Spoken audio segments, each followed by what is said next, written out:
If you were to use this side to fill your fresh water, your storage water tank, you would just take the garden hose, the part that you would connect to the RV, you would just put it in here, and it's just like filling a bucket. When the water starts to come out, you know that it's full, and then you can pop your cap back on. So you have two places that you can fill your storage, your fresh water tank. When we're filling our fresh water or we're hooking up to the campsite water, we're going to come to our control panel, which is inside the RV right here by your kitchen sink. This is your control panel. You touch it to unlock. So you have right here is your level monitor. You can see how full your fresh water is. So fresh, we're at 2/3. So if we were filling it at a campsite, we would not be quite full. And the way the monitor works for the fresh water is it goes in thirds, and it takes about 2 minutes for each to fill, give or take, depending on your water pressure.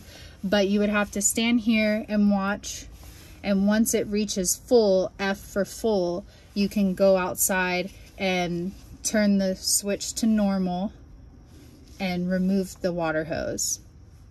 If you are hooked up to campsite water, which means you're using city water, you would make sure your outside is turned to normal and you have your water hose hooked up and the campsite water is on. You would want to go to water pump, and that is this little water droplet right here. Click that. You would want your water pump to be off for city water. So you're hooked up to the campsite or you're hooked up to a water source with the water hose. You want to make sure the water pump is off, because the water hose is giving you enough pressure to where you don't need your water pump. If you are not hooked up at a campsite, let's say you're traveling or you're just somewhere where you can't hook up to water and you're using your storage water, your fresh water, you want to make sure your water pump is on, because that means you don't have the hose hooked up, so you have no water pressure, so you need your water pump to be on in order to use your storage water. If you're at the campsite, we're hooked up with the hose, we're going to turn it off. So back on our driver's side of the RV, just a quick overview. Black and gray waste, we definitely need to dump when the inside shows 2/3 for either or both. So if black is showing 2/3 and gray isn't quite there, you can still just dump both, but you would definitely need to dump the black. If they're both around 2/3, you definitely need to dump both soon. And then you have your fresh water and city water. We hook up the water hose here. On this one we will never use.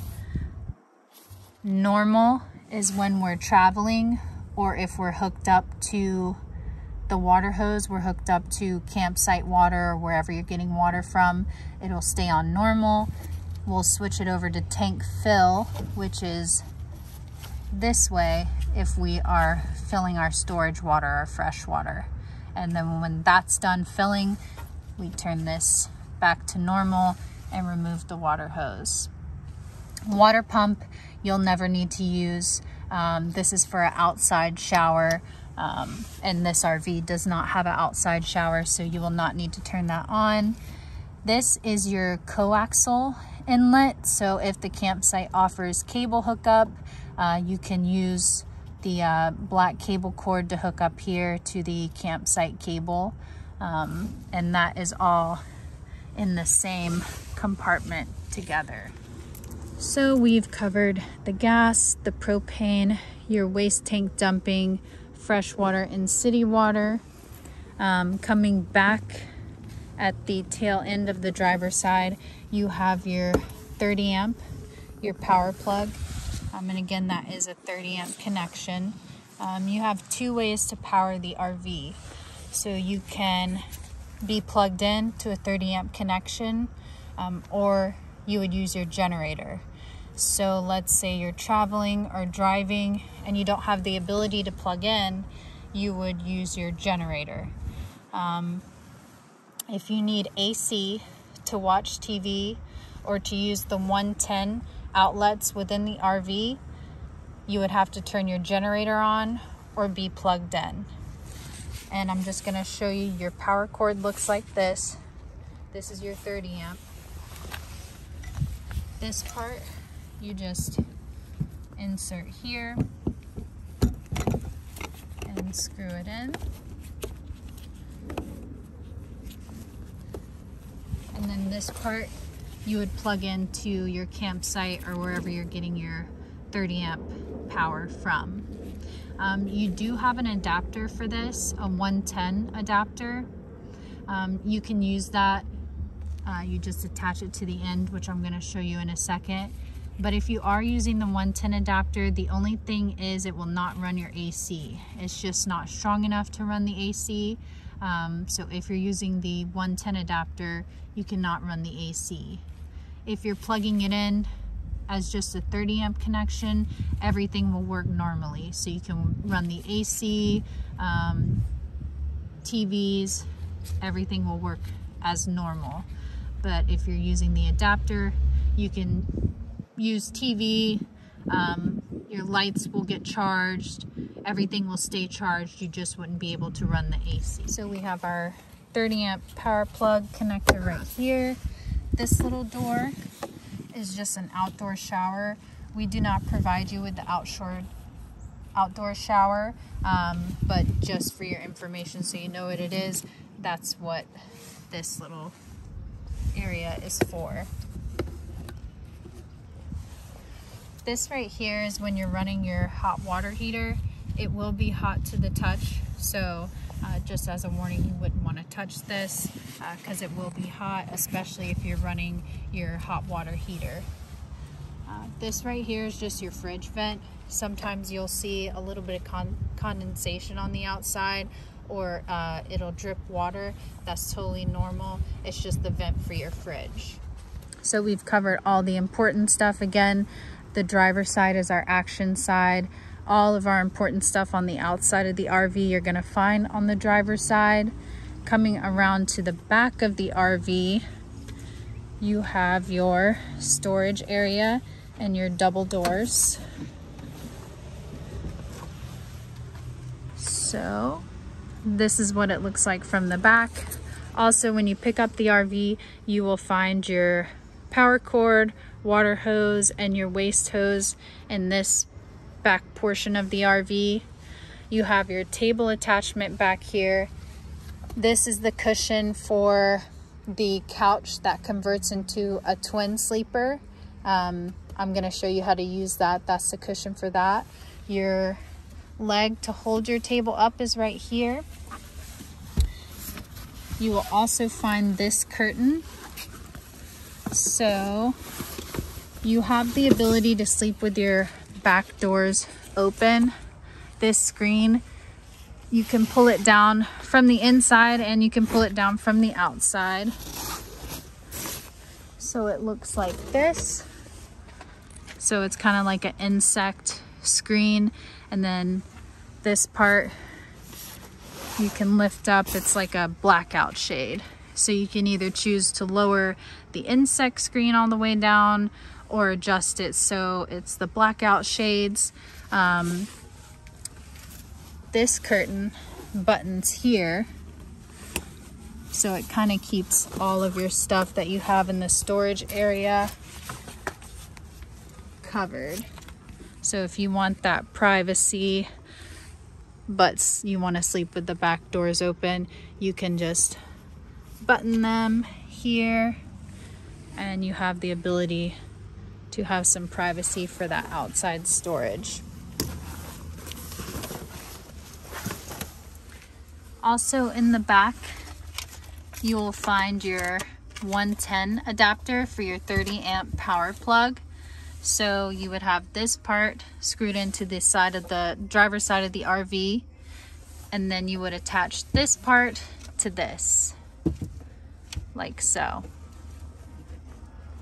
And then you would be able to use your 110 adapter. It looks just like a regular household plug. And again, when you're using this adapter, it will keep your batteries charged. You'll be able to watch TV, use your lights, everything normally. The only thing that it is not strong enough to power is your AC. So if you have this adapter connected and you're using a 110 to plug in the RV, you can run everything except for the AC. It's just not strong enough to run your AC. But if you're not using the adapter and you're just using your 30 amp, everything will run normally, including your AC. Also in the back, you can lift your master bed. So if one person wants to sleep in more of an upright position, you can do that. You can also do it from the inside, just like so. And then you can lower it back down by pushing it up and then letting it go back down. Most of your storage for the RV is going to be in this back portion, and then inside the RV you have no storage space on the outside of the RV. There's no storage areas because it is a Class B. They try to keep everything condensed, so all your storage areas are going to be either in the back here or in your overhead storage areas within the RV cabin. So on the passenger back side, you have your 110 plugs here. So in case you want to plug in something outside of the RV, you can. And then you have your coaxial connection right there.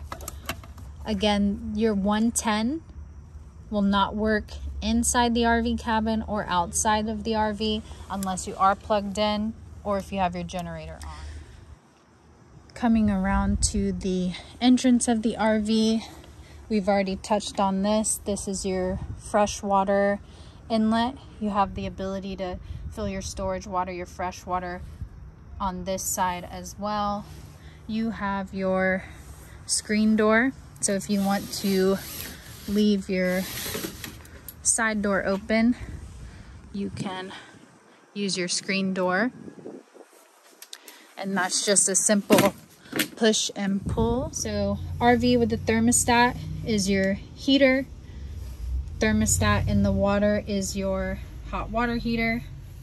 And then the next one is these little lightning bolts. So if you click on that, it says gas. This is pretty much just showing you how you can get what's powering your hot water heater and your heat.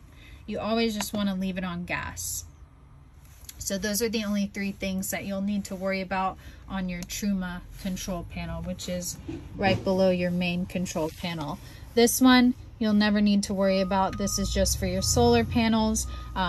You will not need to worry with this one. These are your two control panels that you'll be using them. And here is your fridge right under your microwave here. You just pull this handle out and then it will open for you. If you look right here, you have a few options to power your fridge. So if you're traveling and the RV is not plugged in, but you want to keep the fridge cold while you're driving, or you're parked somewhere and you just don't have the ability to plug in, you're going to move it over to this battery symbol. That means it's going to be running off of your house battery. And you can check to see how low your house batteries are getting here. A good sign that your house batteries are low. Your lights will be really dim. Your smoke detector will start beeping slowly. Your carbon monoxide detector will start beeping slowly. Those are all signs that your house battery is getting low.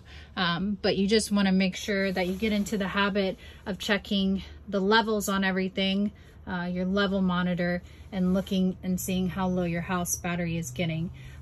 You just don't want the house battery to get too low, because there is a certain point of no return. So once those house batteries get really low, you might start having some issues with trying to get that charged back up.